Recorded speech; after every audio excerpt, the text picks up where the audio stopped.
அப்பா இப்ப முடிவை என்னதான் சொல்றீங்க? உங்களுக்கு அம்மா வேணுமா பொட்டாட்டி வேணுமா? ஆப்ஷன் ஏ அம்மா, ஆப்ஷன் பி பொட்டாட்டி. நான் ஒரு லேட்டரல் திங்கர், அதனால எனக்கு ஏ பி அப்படின்னு 2 சாய்ஸ் கொடுத்தீங்கன்னா ஏன் சி இல்லைன்னு கேட்பேன் நான். கொடுத்ததே 2 ஆப்ஷன், இதுவே வழவழ குழவழன்னு பேசுறீங்க. இல்ல 3வது ஆப்ஷன் வேற கொடுக்குறாங்க. அப்ப நீங்க கேட்ட கேள்விகள்ல அவர்கள் இருந்ததற்கான வேலையை செய்து விட்டு போனவர்கள். அதுடைய ரீங்காரம் இன்னும் ஓய்ந்த பாடில்லை. இருவர் செய்த வேலை. என்னது இருவர் செய்த வேலையா? நான் தான் உங்க அம்மா பத்தி சொன்னேன்னு பார்த்தேன். உங்க அம்மா என்ன பத்தி சொன்னாங்களா? என்ன சொன்னாங்க? ஆக அவங்க வேலையை அவங்க முடிச்சிட்டு போயிட்டாங்க. சும்மா இன்னைக்கு அப்படியே மறுபடியும் பார்க்காதீங்க. ஒழுங்கா சொல்லுங்க, ஆப்ஷன் ஏவா பியா?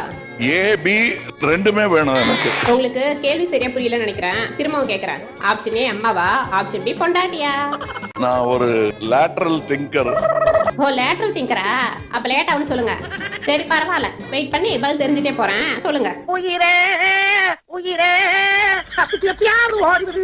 நாங்கள் வந்த நோக்கம் என்னுடைய புது கவிதை ஒன்றை தங்களிடம் பாடி காட்டி பரிசில் பெற வந்திருக்கிறேன். பரிசு.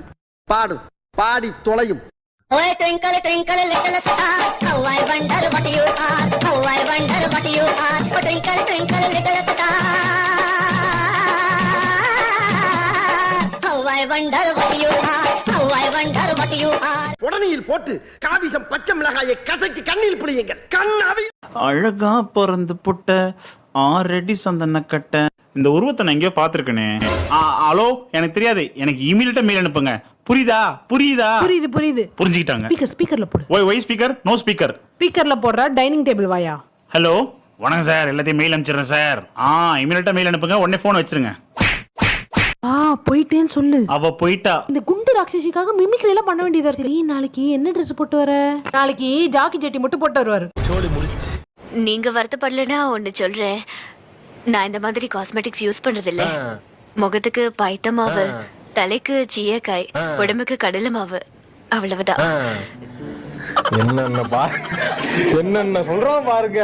கம்பி கட்டுற கதையெல்லாம் எடுத்து போடுறாங்க.